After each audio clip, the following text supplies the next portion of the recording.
Assalamualaikum dan salam sejahtera. Salam Malaysia Madani.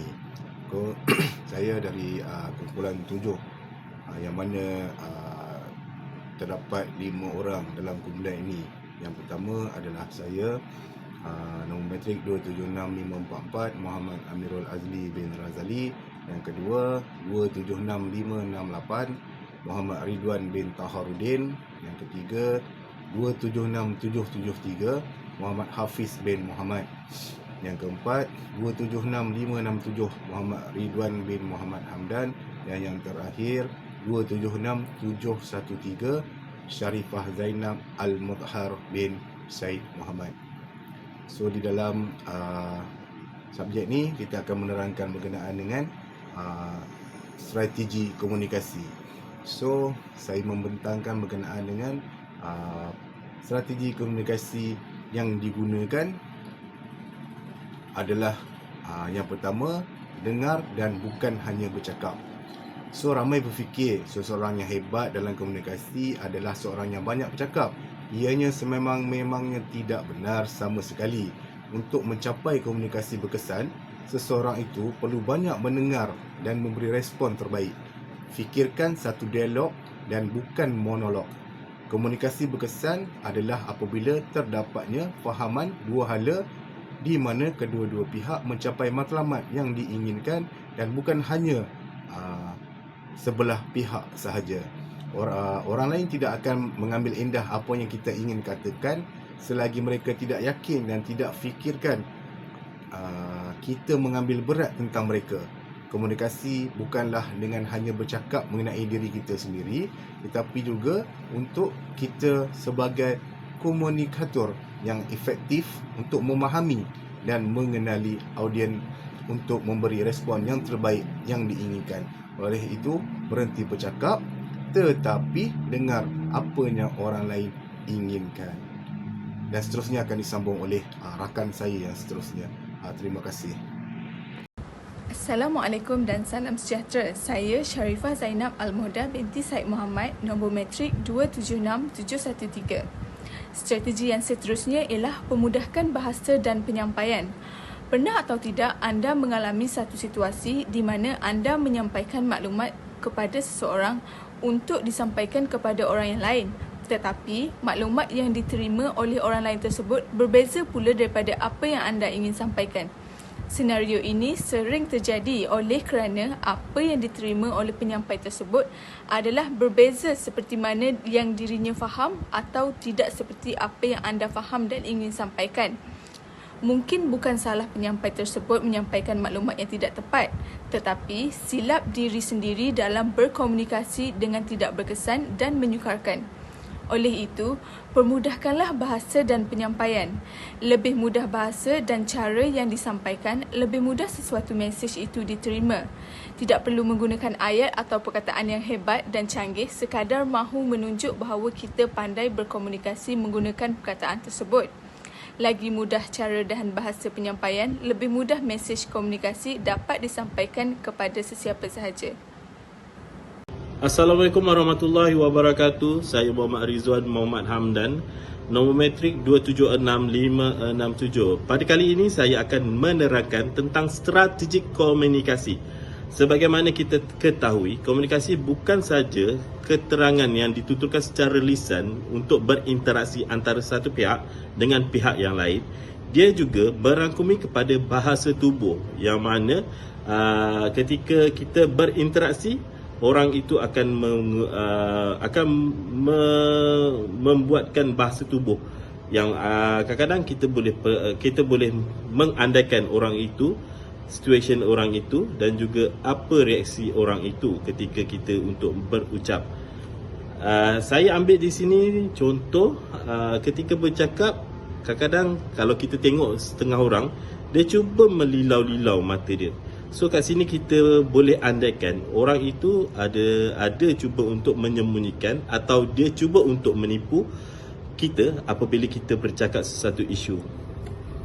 Okey, bercakap dengan terlalu banyak, umpama tidak berkeyakinan, terlampau banyak pending sewaktu interaksi itu dilakukan antara satu pihak dengan pihak yang lain.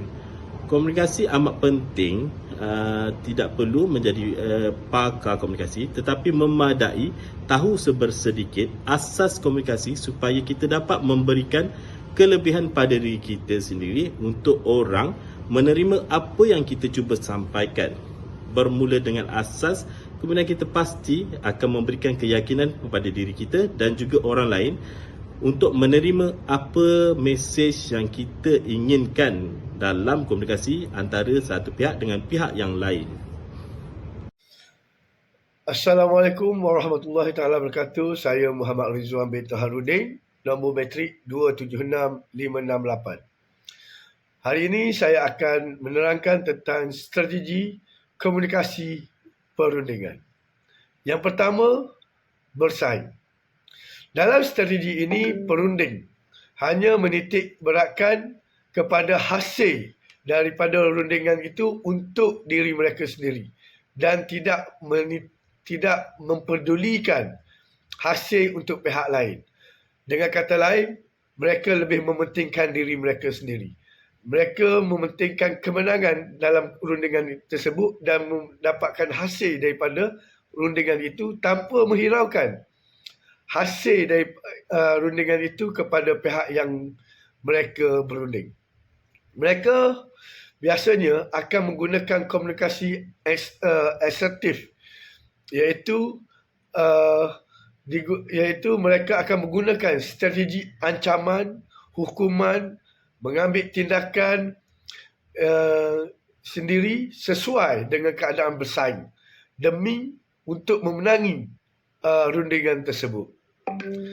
Manakala strategi yang kedua ialah mengalah. Strategi mengalah ini ialah satu perundingan yang mana perunding tidak memikirkan tentang kemenangan kepada pihak mereka, malah mereka lebih mementingkan kemenangan ataupun hasil itu kepada pihak yang berunding dengan mereka. Dalam keadaan ini, komunikasi perundingan yang mementingkan hasil orang lain adalah mengurangkan aspirasi untuk mempertahankan kehendak sendiri dan membiarkan orang lain mendapat kemenangan daripada perundingan yang dijalankan. Walaupun strategi ini nampak agak merugikan, tetapi kadang-kala ia amat penting ataupun ia amat berguna sebagai satu teknik untuk mengelirukan pihak yang lain. Strategi seterusnya akan diterangkan oleh rakan kumpulan saya. Terima kasih. Ketiga, tidak bertindak juga dikenali sebagai mengelak. Perunding dalam strategi ini tidak menghiraukan hasil yang diperolehinya dan juga hasil yang akan diperolehi oleh orang lain. Lazimnya, strategi tidak bertindak atau mengelak sering dikaitkan dengan perunding pasif. Perunding biasanya lebih cenderung untuk mendiamkan diri. Keempat, menyelesaikan masalah atau juga dikenali sebagai strategi bekerjasama. Dalam strategi ini, perunding cenderung untuk mengambil berat terhadap apa yang akan diperolehinya dan juga akan diperolehi pihak lain. Dalam strategi ini, mereka yang terlibat dalam perundingan itu secara aktif berusaha untuk mendapatkan hasil yang membawa kepada faedah bersama. Ini membolehkan kedua-dua pihak memperolehi hasil yang mereka ingini. Kelima, berkompromi. Antara perunding secara bersederhana berusaha untuk mencapai apa yang ingin mereka perolehi serta memikirkan apa yang akan diperolehi sebelah pihak lagi. Menurut Pritt dan Rubens 1986, sekiranya perunding dalam sesuatu perundingan itu mengambil pendekatan berkompromi, ini menggambarkan sama ada perunding tidak berminat terhadap penyelesaian sesuatu masalah atau tidak ikhlas dalam memenuhi kehendak suatu pihak. Sekian, terima kasih.